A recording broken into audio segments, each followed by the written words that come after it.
নমস্কার বন্ধুরা, দেখো মা আর একটা রান্না করছে। এটা হচ্ছে সবজির ঝোল। এই দেখো সবজিটা প্রেসার কুকারে সেদ্ধ করে নিয়েছে। এখানে পেঁপে, বরবটি, তারপরে পটল এইসব আছে। আর কাঁচকলার বেগুনটাকে ভেজে রেখে দিয়েছে।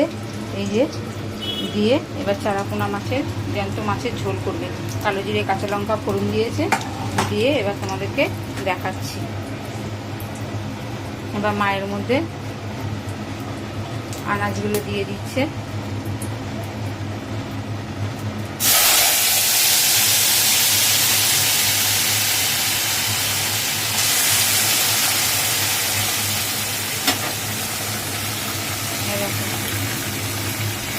সব আনাজ দিয়ে একদম হালকা পাতলা ঝোল।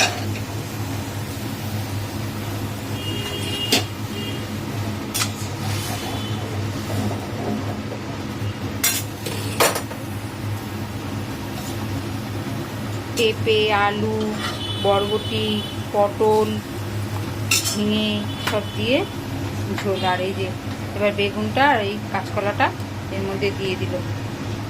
এবার নুন হলুদ সব দেবে। অল্প একটু নুন দিয়ে সেদ্ধ করেছে, আর যদি লাগে তাহলে দেবে। আর একটু জল দেবে। এখন মা হলুদ দিয়ে দিল। একদম কোনো মশলাই না, খালি ফোড়নের ঝোল। খুব ভালো লাগে খেতে।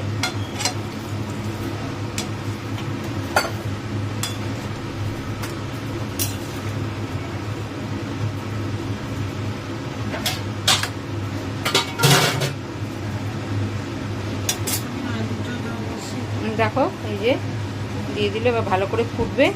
ফোটার পর মাছটা দেবে এর মধ্যে, তারপর তোমাদেরকে দেখাচ্ছি। দেখো বন্ধুরা, এই যে নামিয়ে নিয়ে এসেছি। এই যে মাছ দিয়েছে মা। এই যে মাছ দিয়ে ফুটিয়ে বললাম নামিয়ে তোমাদের দেখাবো। এই যে নামিয়ে দেখালাম। এই যে মাছ দিয়ে দিয়েছে, মাছ নিচে পড়ে গেছে আরও। এবার দেখাচ্ছি তোমাদেরকে। এই সব নিচে পড়ে গেছে। এই যে মাছ দিয়েছে আর নিচে আছে।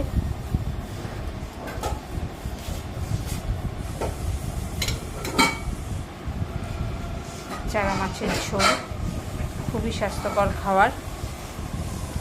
ফোড়ন দিয়ে এরকম করে তোমরা করে খেয়ে দেখো, একদম হালকা পাতলা। বন্ধুরা, ভিডিওটা এখানেই শেষ করছি।